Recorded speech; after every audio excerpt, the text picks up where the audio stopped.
Bienvenue sur les cours de Jean-Phi pour ce paragraphe consacré au rang d'une matrice, aux manipulations des lignes et des colonnes dans les matrices, aux équations linéaires, même au calcul de déterminants et d'inverses de matrices. Rappel, si on a P vecteur UI d'un espace vectoriel grand E, on appelle rang de cette famille des UI la dimension du sous-espace engendré par les EI.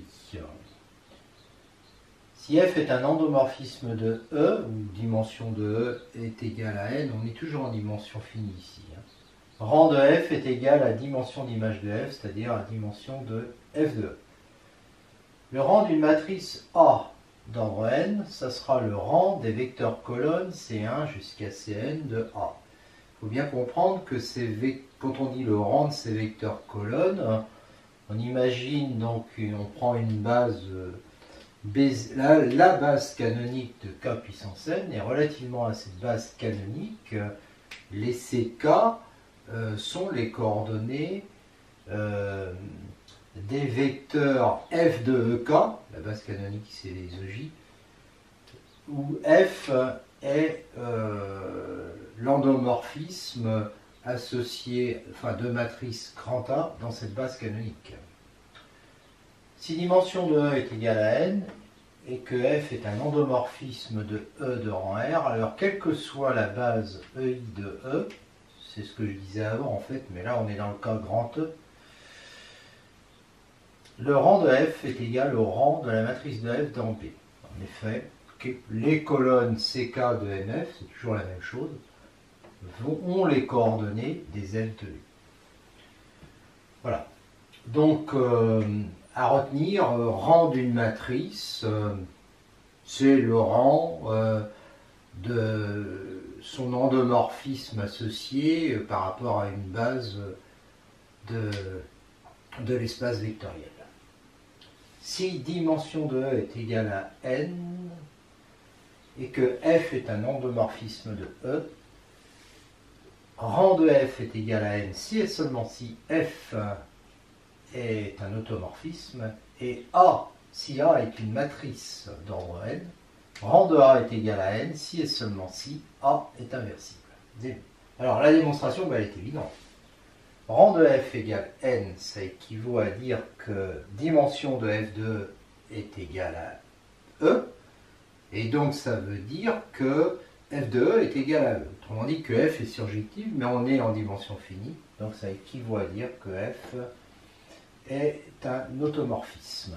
Voilà.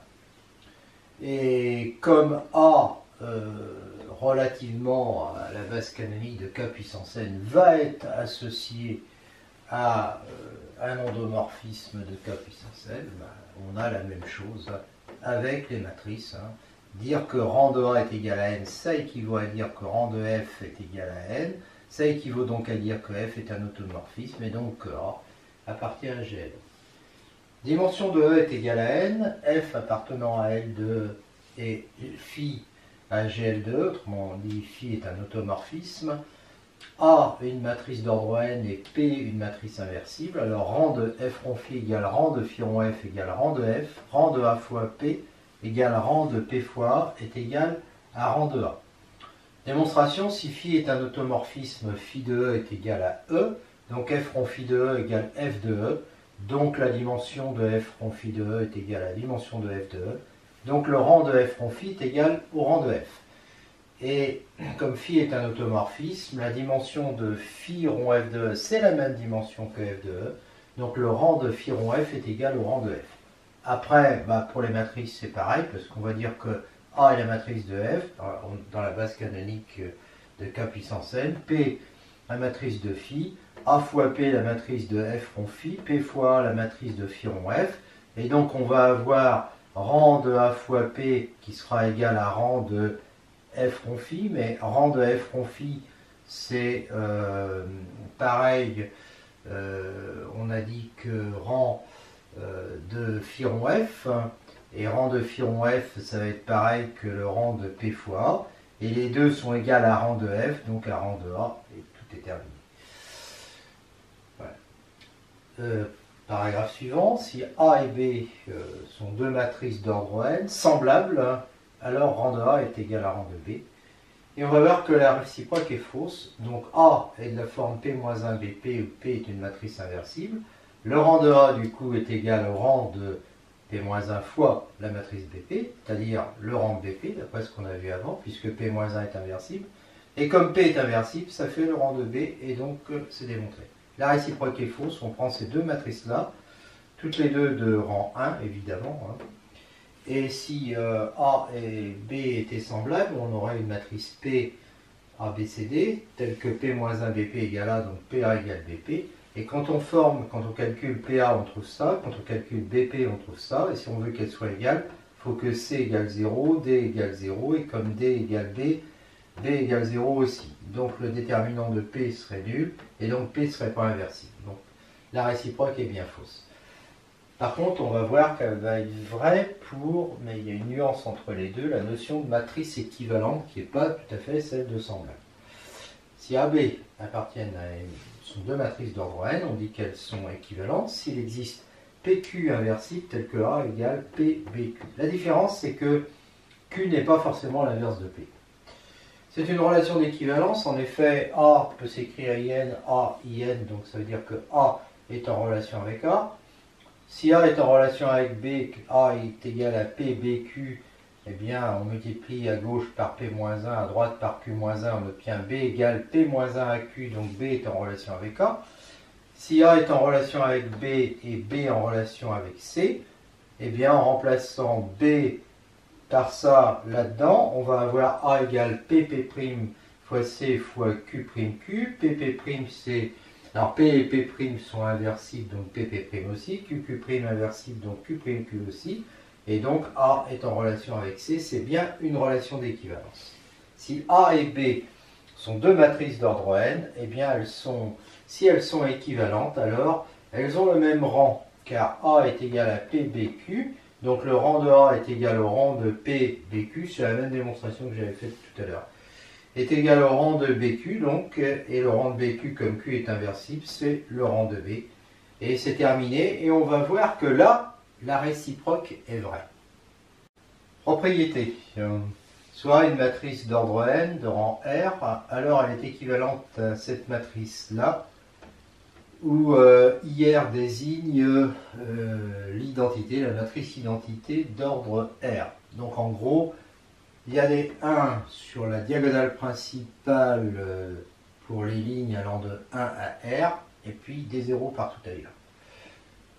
Soit, donc démonstration, B0 est la base canonique de E égale K puissance n, dimension de f de E, alors f c'est évidemment l'application linéaire qui est associée à la matrice A dans cette base, dimension de f de E est égale à R, donc dimension du noyau n-R, je prends un sous-espace supplémentaire de KRF dans E, donc il va avoir comme dimension n moins la dimension de KRF, donc R, et je construis une base de E en prenant une base de F et une base de KRF. Ça fait donc une famille UI de vecteurs qui forme une base de E avec pour i allant de 1 à R une base de F et pour i allant de R plus 1 à N une base de KRF. On pose f de ui égale wi, quel que soit i allant de 1 à R, et on montre d'abord que les wi sont libres.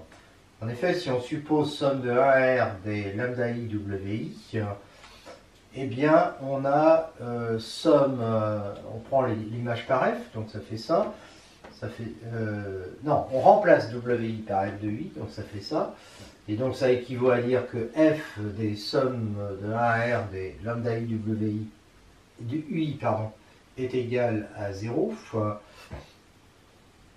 et donc ça veut dire que somme de lambda i UI de 1 à R appartient à KRF. Seulement il appartient aussi à F parce que F est engendré par les UI. Donc il appartient à F inter KRF, or ce sont deux espaces supplémentaires, donc ça veut dire que somme des lambda i UI est égale à 0. Et comme les UI sont libres, de 1 à R, et même de 1 à N, alors on a lambda i égale 0 pour tout i allant de 1 à R, ce qui veut bien dire que les W I sont libres, parce que j'avais supposé cette combinaison linéaire. Donc ils sont libres, et donc on complète les WI pour avoir une base B' de E. Donc WI, I compris entre 1 et N. On appelle P la matrice de passage de B0 à B. Un vecteur U de E a pour coordonnées grand X dans B, donc Px dans B0. Ça c'est classique. F de U a pour coordonnées A, Px, je multiplie par A, puisque c'est la matrice associée à F, et dans B0, et donc P-1 APX dans B, ça c'est rapide, j'aurais même pu aller plus vite et dire directement ça. Donc si je prends U appartenant à E de coordonnées X dans B, il a pour coordonnées P-1 APX dans B. Classique. F de UI est égal à WI pour tout I allant de 1 à R, et F de UI est égal à 0 si I est compris entre R plus 1 et N. Donc les coordonnées de F de U dans B' sont MX, parce que ça correspond, je pars de UI, ces coordonnées, son image, elle va avoir son image chez WI, d'accord? Donc dans la base B', on va avoir V1 ici. Et puis sinon, des 0, puisque f de UI est égal à 0 autrement. Donc les coordonnées de f de U dans B' sont MX. Donc si je prends Q, la matrice de passage de B à B', les coordonnées vont être QMX dans B. D'accord? Donc en fait, je regarde ce que j'ai obtenu. J'ai P-1 APX dans B, puis j'ai QMX dans B, quel que soit X, puisque quel que soit U appartenant à E. Donc ça veut dire que P-1 AP est égal à QM. Et donc A, en multipliant par P à gauche et par P-1 à droite, ça fait A égale PQM P-1. PQ est inversible parce que c'est le produit de deux matrices inversibles, c'est des changements de base. Et donc ça veut dire que A est équivalente à M, d'où le résultat. D'accord? Voilà. Conséquence, si A et B sont deux matrices d'ordre N, eh bien rang A est égal à rang B, implique que A est équivalent à B. Je rappelle qu'on avait déjà démontré dans le sens inverse, donc j'ai plus que dans ce sens-là à démontrer. En effet, A et B ayant le même rang, A va être équivalente à cette matrice-là, et B va être aussi équivalente à cette matrice-là. Donc elles sont toutes les deux équivalentes à celle-là, donc équivalentes entre elles, et donc le résultat. Si A est une matrice d'ordre N, alors rang de TA est égal à rang de A. Démonstration, on sait que A est équivalent à cette matrice-là, que j'appelle M, donc ça veut dire qu'il existe PQ inversible tel que A est égal à PMQ, d'accord? Et donc ça me fait que TA est égal à TQ fois TM fois TP. Seulement TM, on regarde, c'est une matrice symétrique, donc c'est M. Donc ça fait TQ fois M fois TP. Mais comme P et Q sont inversibles, leurs transposés sont aussi inversibles. Donc ça veut dire que TA est équivalente à M. D'accord? Mais M était équivalent à A, donc TA est équivalent à A. Donc le rang de TA est égal au rang de A.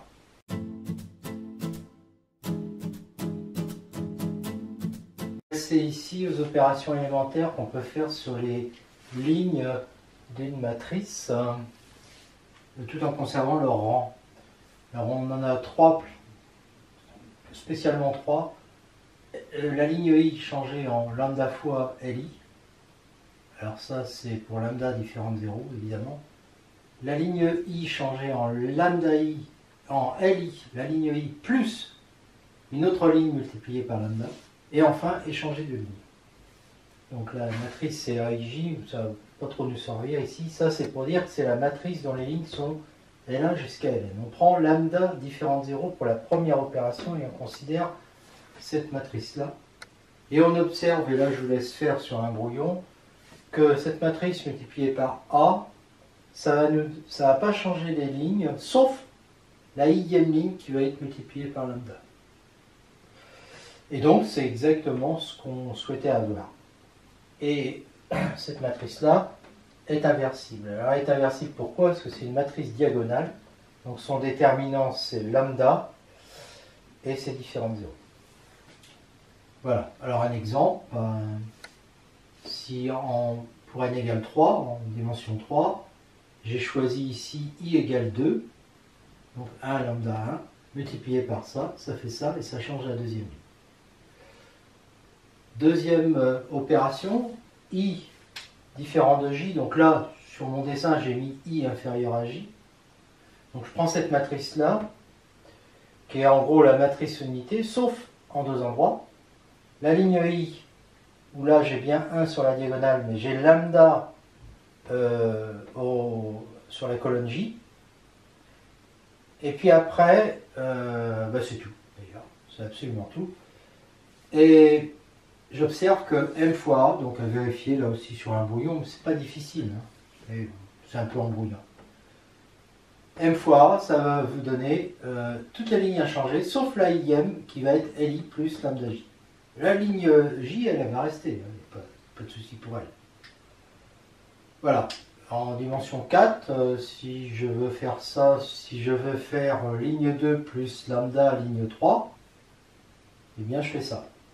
Ligne 2, lambda sur la ligne 3, ça fait ça.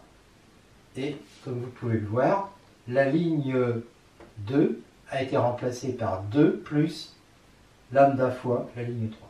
Alors là aussi c'est une matrice inversible parce que en fait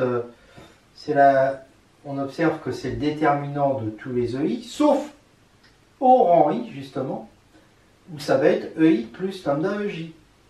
Mais on sait que ça c'est le même déterminant que tous les EI, donc c'est le déterminant 1 différent de 0.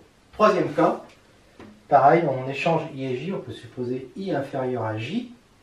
Et donc là, pareil, il y a diagonale, enfin l'identité, sauf que pour la ligne I, au lieu de mettre le 1, on met un 0. Et sur cette colonne J, on met un 1. Et puis après, pour l'autre, c'est l'inverse. Sur la ligne J, on met un 0. Et à la colonne I, on met un 1. Et puis tout le reste, c'est comme ça. On observe que M fois A est égal, et on va voir qu'il y a échange de LI et de LJ.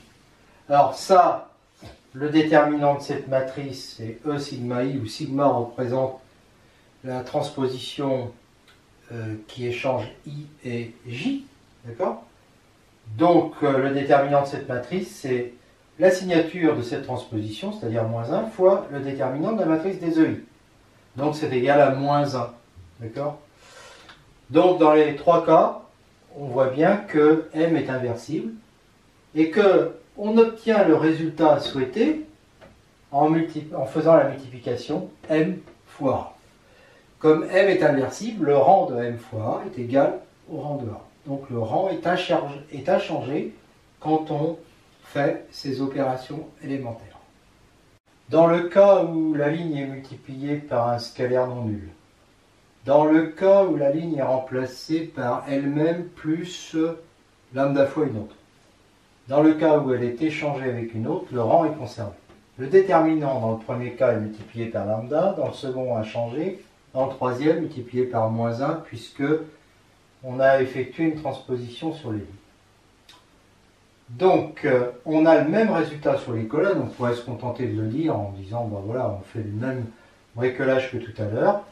Quand on fait les opérations, multiplication par lambda, ajouter lambda fois une autre colonne, ou bien échanger de colonnes. On peut le démontrer en se disant que A c'est la matrice des colonnes C1 jusqu'à Cn, matrice de départ. On considère la matrice des lignes obtenues en prenant les transposés des colonnes.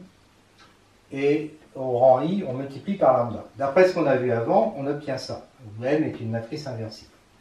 On transpose maintenant, et ça nous fait que transposer de ça, c'est cette matrice, elle va être égale à matrice des CK, c'est-à-dire matrice A fois Tm, et Tm est inversible. Donc on a le même résultat que tout à l'heure. D'accord? Et là, le déterminant, à ce niveau-là, il avait été multiplié par lambda. Par transposition, ça ne change pas, il est multiplié par lambda. Puis ensuite, on fait la même chose avec l'autre opération. Donc d'après ce qu'on a vu avant, c'est égal à ça, et on transpose, et on obtient ça encore avec Tm qui est inversible. Alors là, le déterminant était resté le même, par transposition aussi. D'accord? Et là, grâce au fait que Tm est inversible, ça sera le cas aussi dans le troisième cas, on ne change pas le rang. Et puis une matrice des transposées des colonnes, mais alors on a effectué la transposition sigma qui échange les colonnes I et J. Donc ici au niveau des lignes. D'accord? On obtenait ça et on transpose, on obtient ça. Et évidemment, au niveau des lignes, le déterminant avait été multiplié par -1, donc là aussi par transposition, il est multiplié par -1. Voilà, donc ce qu'il faut retenir, c'est que on a le même résultat avec les colonnes qu'avec les lignes. Exercice, quel est le rang de cette matrice? On échange L1 et L4 pour avoir un pivot 1 en première ligne. Ensuite, on effectue les opérations L2 plus L1 pour se débarrasser du -1. Et puis ici, L4 moins 2L1 pour se débarrasser du 2. On obtient ça. Puis ensuite, il faut se débarrasser du 1 et du -1. Donc on fait L1, on fait L2 plus L1, plus L3, pardon. Et on fait L4 moins L2. On obtient ça. Et puis là, on a une matrice triangulaire supérieure avec un 0 dans la diagonale, donc le déterminant est nul. Donc elle n'est pas de rang 4, donc elle est de rang inférieur ou égal à 3. Mais on voit facilement que colonne 1, colonne 2, colonne 4 sont indépendants, puisque à cause du -1, là, ça ne peut pas être une combinaison linéaire des deux autres qui eux-mêmes sont indépendants. Donc on a un système libre ici, donc le rang est égal à 3. Et le déterminant est nul. Enfin, dernier exercice, quel est le déterminant de cette matrice? On se débarrasse du 2 en faisant L2 moins 2L1, du 1 en faisant L2 moins L1, et du -1 en faisant, pas L2, L3 moins L1, L4 moins L1, et plus L1, pardon. On obtient ça, puis ensuite il faut se débarrasser du -3, donc on fait L3 moins 3L2, L4 plus 4L2, on obtient ça. Et pour se débarrasser du 8, on fait L4 plus 2L3, et on obtient ça. Et là, le déterminant, c'est une matrice triangulaire supérieure. Son déterminant, c'est 1 fois -1 fois -4 fois 8. Ça fait 32. Voilà.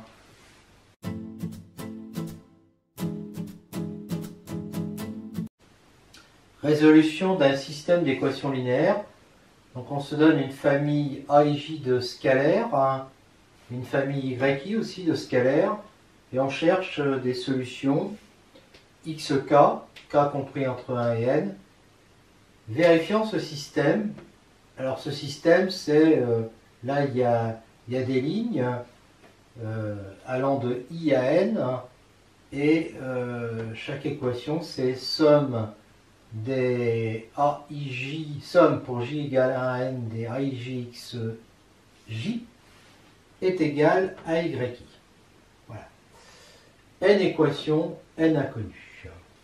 Donc évidemment, ce système peut s'écrire AX égale Y, où A est la matrice AIJ, Y une matrice colonne comme ça, et nous on cherche cette matrice. Si A est inversible, alors S est appelé un système de Cramer, et X, évidemment, cette équation-là est équivalente à dire que X est égal à A puissance moins 1 Y. On connaît Y, si on connaît A puissance moins 1, c'est gagné. Donc il faut inverser la matrice A, ce n'est pas toujours facile, facile, à peu près facile à l'ordre 2 si la matrice est d'ordre 2 ou d'ordre 3, mais dans ce cas-là, c'est aussi facile de résoudre le système directement à la main, ou en utilisant la méthode de Gauss. Méthode de Gauss qui, on va le voir, permet aussi de calculer l'inverse de la matrice. Donc la méthode de Gauss, méthode du pivot de Gauss, c'est une méthode finalement assez simple et qui ne nécessite pas de connaissances sur les matrices et notamment la besoin de connaître les déterminants. On utilise les trois opérations sur les lignes dont on a parlé précédemment, c'est-à-dire on peut multiplier une ligne par un scalaire. À une ligne, on peut rajouter une lambda fois une autre ligne, voilà. et puis on peut échanger de lignes. Alors en utilisant les trois opérations sur la ligne, ce système, on va montrer qu'il est équivalent à un autre système du genre Tx égale Z. Alors X c'est toujours le même, mais T ça devient une matrice triangulaire supérieure. On va voir qu'en fait la matrice A est équivalente à une matrice triangulaire supérieure.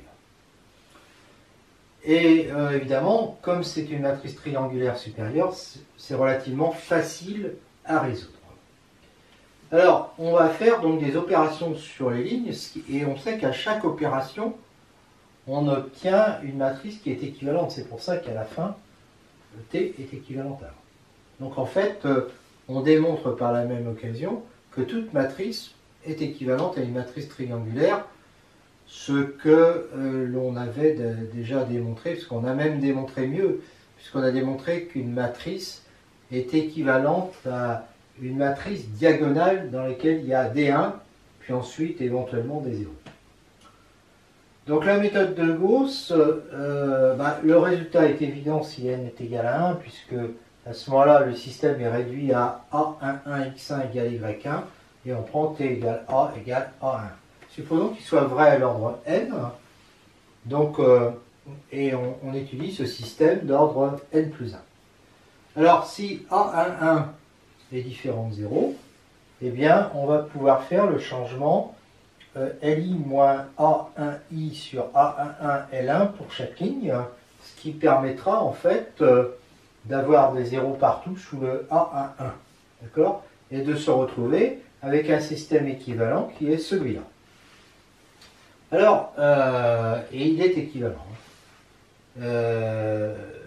Alors évidemment, Y1 n'a pas changé, mais là, en faisant les opérations, le Y2, pardon, il a changé, et jusqu'à, donc je l'appelle Y'2, jusqu'à Y' n plus 1. Et à ce moment-là, je peux dire que ce petit système, ce sous-système S', dans lequel il n'y a que les inconnus x2 jusqu'à xn plus 1, c'est un système d'ordre n, et donc je lui applique l'hypothèse de récurrence, parce que j'ai supposé le résultat vrai à l'ordre n, donc S' est équivalent à T1 x2 jusqu'à xn plus 1 égale Z2 jusqu'à Zn plus 1 qui sont connus, où T1 est triangulaire. Et puis évidemment, il y a l'autre équation en plus.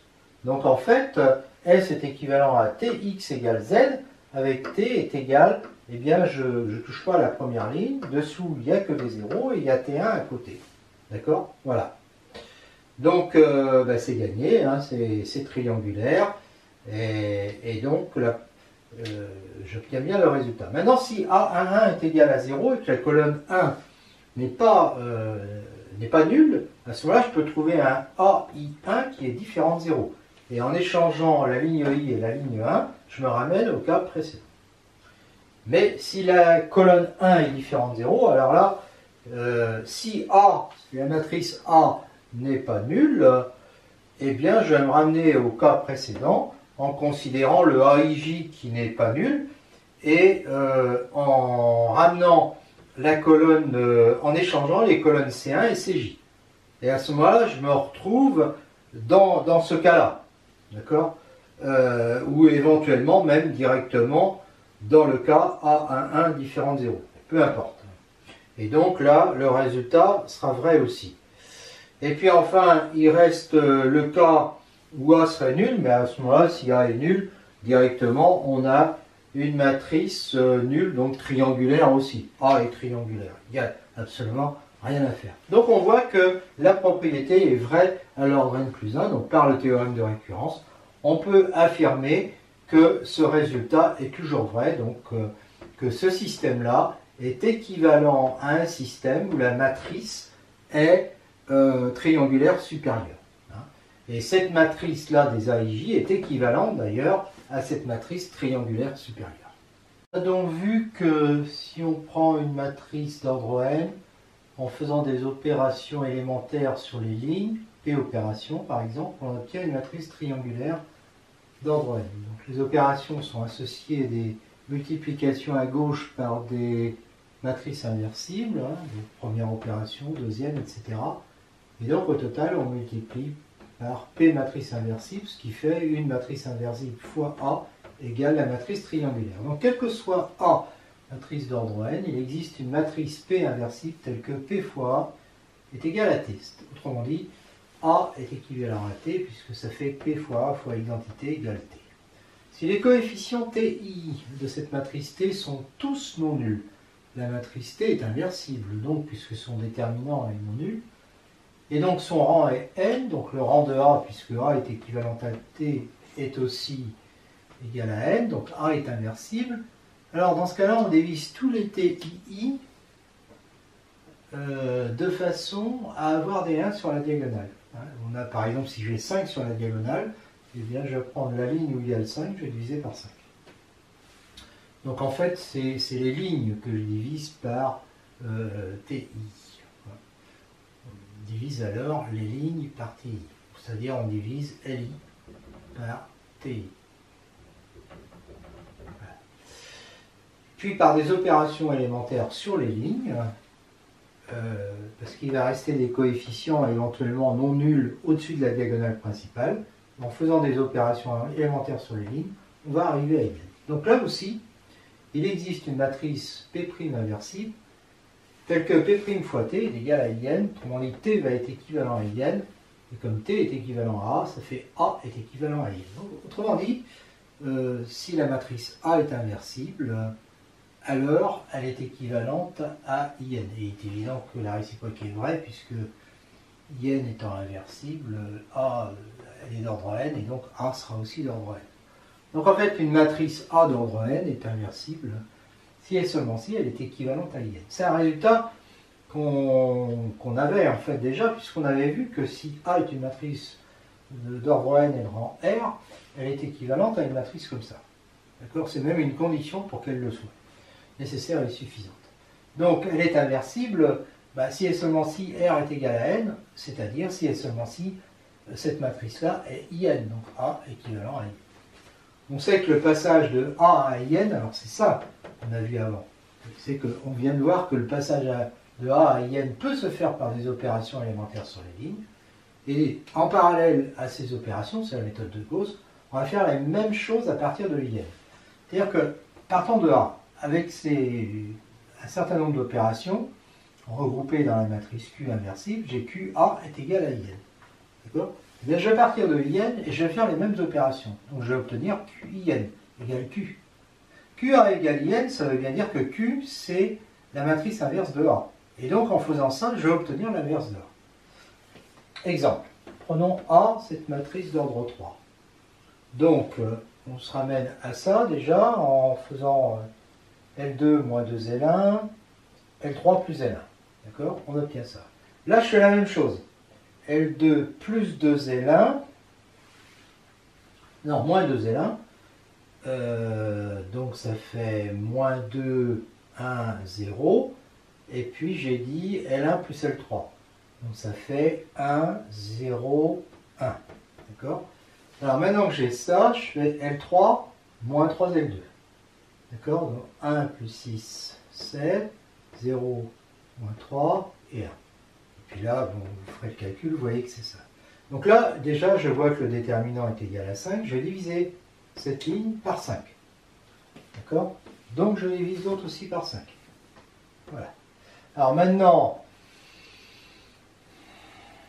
il va falloir se débarrasser du 1 et du moins 1. Alors, en fait, pour se débarrasser du moins 1, on fait L2 plus L3. D'accord? Donc, moins 2 plus 7 cinquièmes, ça fait moins 10 cinquièmes plus 7 cinquièmes. Ça fait 5 cinquièmes moins 3 cinquièmes. Et ça fait 0 plus 1 cinquième. Donc, ça fait bien ça. Et puis là, il faut faire L1 moins L3. Donc, ça moins ça. Donc, ça fait 5 cinquièmes moins 7 cinquièmes. 0 moins 3 cinquièmes, 0 moins 1 cinquième, et j'obtiens ainsi la matrice inverse. C'est facile de vérifier que le produit des deux fait I3. Voilà. On fait la même chose avec une matrice d'ordre 4. On part de I4. Là, par exemple, on va faire L3 moins L1. D'accord? Pour obtenir ça. Eh bien, là, je fais la même chose sur l'identité. Puis Puis ensuite, je vais faire L4 moins L2. Je fais la même chose sur cette matrice. Donc L4 moins L2, ça fait 0. Ça fait moins 1, 0, 1. Voilà, j'obtiens ça. Et puis maintenant, déjà, là, je vois que le déterminant va être égal à 1. Non, là, je ne le vois pas d'ailleurs. C'est pas encore prêt. Il faut que je me débarrasse de ce 1. Je fais L4 moins L3. Donc, il va me donner ça. Et puis là, L4 moins L3, ça fait 0 plus 1. Ça fait 1. Moins 1. Moins 1. 1. D'accord? Là, par contre, là, je vois bien que le déterminant, hein, j'ai ma matrice triangulaire, et je vois que le déterminant est égal à 1. Alors, qu'est-ce qu'il me reste à faire? Il faut que je me débarrasse du moins 1 et puis du 1. Alors, je me débarrasse d'abord du moins 1 en faisant L1 plus L3. Donc là, je fais L1 plus L3 aussi. Donc ça me fait 1 moins 1, 0. 0 plus... alors, qu'est-ce que j'ai fait là? Non, ah oui, en fait, j'ai fait plus L2 plus L3. Parce que pour me débarrasser de ces deux-là. Plus L2 plus L3. Donc je fais 0, 1, 1, 0. 0, 1, 1, 0. D'accord. Il me reste maintenant ce 1 et je fais L1 moins L4. Donc L1 moins L4 sur celle-là, ça fait moins 1, 1 plus 1, 2, 1 plus 1, 2 et moins 1. Hop, et j'obtiens la matrice inverse de A. Et là aussi, un calcul relativement simple. A fois cette matrice et on voit bien qu'on a affaire à l'inverse. Voilà comment on peut calculer les inverses des matrices, si on n'a pas envie de calculer plein de déterminants. Et si f est un endomorphisme de E, V0 un vecteur de E, et on considère l'ensemble S des vecteurs U de E, vérifiant f de U égale V0. Donc solution de l'équation V de U égale V0. C'est-à-dire f-1 du singleton V0. Alors évidemment, si V0 n'appartient pas à l'image de E, eh bien il n'y a pas de solution, donc S est égal à vide. Si V0 appartient à f de E, il existe un U0 appartenant à E, tel que f de U0 est égal à V0. Et dans ce cas-là, U0 appartient à S. On a alors U appartient à S. Alors U appartient à S, ça équivaut à f de U égale V0. Mais V0, c'est f de U0. Donc ça équivaut à f de U égale f de U0. Donc à f de U moins U0 égale 0. Donc à U appartient à U0. Enfin, U appartient à U0 plus KRF. Voilà. Alors ça s'appelle KRF, c'est un sous-espace vectoriel de E. U0 plus KRF, c'est ce qu'on appelle un espace affine. Si E est de dimension finie et que R est le rang de F, donc si V0 n'appartient pas à F de E, pas de changement, S est égal à vide. Sinon, S est un espace affine de direction KRF et de dimension N-R. Pourquoi? Parce que KRF est de dimension N moins l'image de F qui est de dimension R, le rang de F, donc N-R. Si f est un automorphisme de E, alors évidemment, si f est un automorphisme de E, KRF est égal à 0, U0 est le seul, et ça on pouvait le voir directement, f-1 de V0 est réduit effectivement à un point, donc S est un singleton. Deuxième remarque, donc, soit A une matrice d'ordre n, non nulle, parce que c'est sans intérêt de la prendre nulle, Y0 un vecteur colonne de dimension n, et S l'ensemble des vecteurs colonnes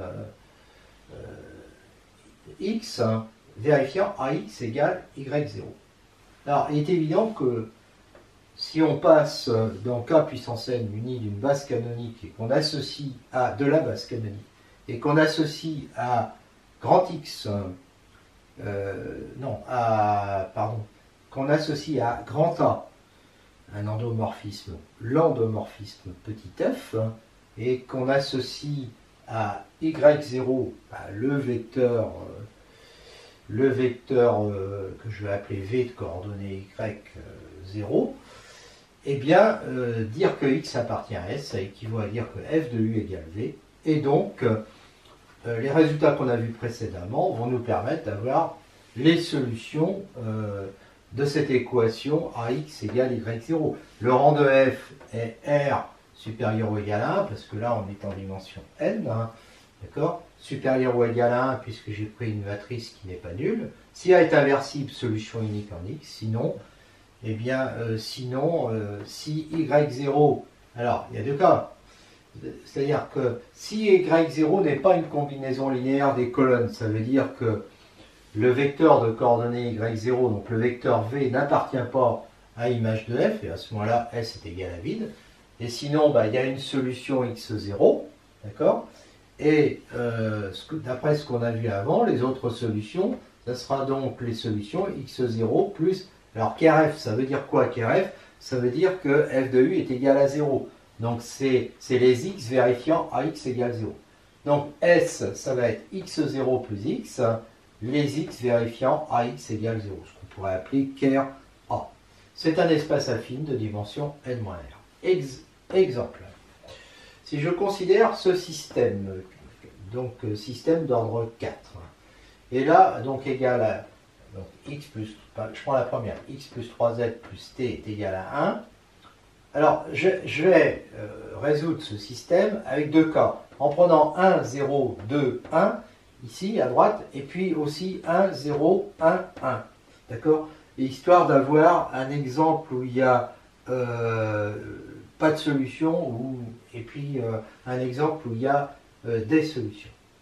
Donc, c'est équivalent à dire que je ne touche pas à la première, bien sûr, j'élimine le 2, et donc en faisant L2 moins 2L1, L3 moins L1, L1 plus L4.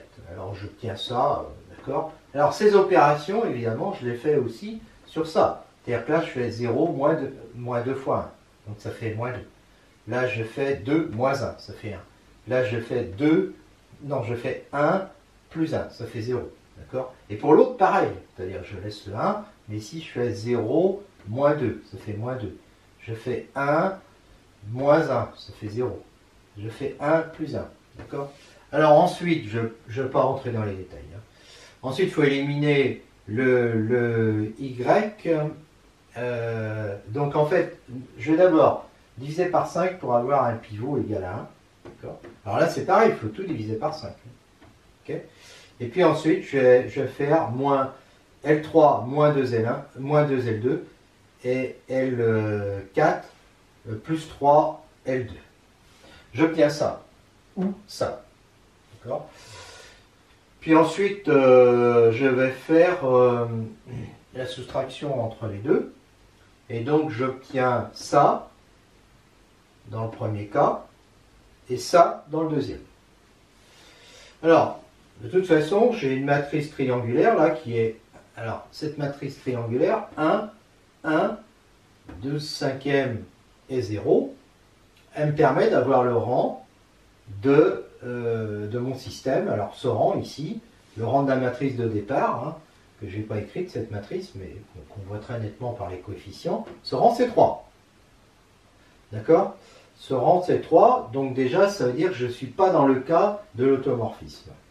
Alors il peut y avoir, en fait, soit il va y avoir 0 solution, soit il va y en avoir plusieurs. Alors maintenant, premier cas, dans le premier cas, j'ai une impossibilité. 0 égale moins 1. D'accord? Donc, il n'y a pas de solution. Et dans le deuxième cas, eh bien, j'ai ici, bon, 0 égale 0, il n'y a pas de problème. J'exprime z en fonction de t. D'accord? Je peux supprimer les 5, 12z plus 6t est égal à 4, je fais pas assez, et je divise, et ça fait z égale ça. Je le remplace ici, ça me permet, donc ça fait ça, et ça me permet d'avoir y. Z est égal à ça, y est égal à ça, et là je remplace z aussi par ça, et je trouve x. D'accord?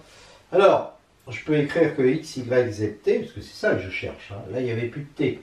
Mais ça je peux écrire que c'est 0, moins 1 tiers, 0, plus 1. Alors là, j'aurais pu mettre t en facteur, hein, j'aurais pu mettre t facteur de la colonne 1 demi, moins 1 demi, moins 1 demi, 1. Bon, ben là, je vais mettre avec t sur 2, d'accord? Et j'obtiens ça. Et ça montre quoi? Ça montre que les solutions sont obtenues à partir de ça, mais ça, plus t sur 2 fois ce vecteur. Si je prends t égale 0, ça me donne une solution. D'accord? Et j'ai toutes les solutions en rajoutant t sur 2 fois ça. Et ça, c'est la direction d'une droite vectorielle. D'accord? Ça signifie quoi? Ça signifie que le caire de la matrice, hein, ou le caire F, si vous voulez, c'est cette droite vectorielle. Ce qui n'est pas étonnant parce que le rang était égal à 3. Hein, donc caire F est de dimension 1. Voilà. Et j'obtiens comme ça, ici, je vois qu'il y a une infinité de solutions et qu'elles sont de la forme, donc, de cette forme.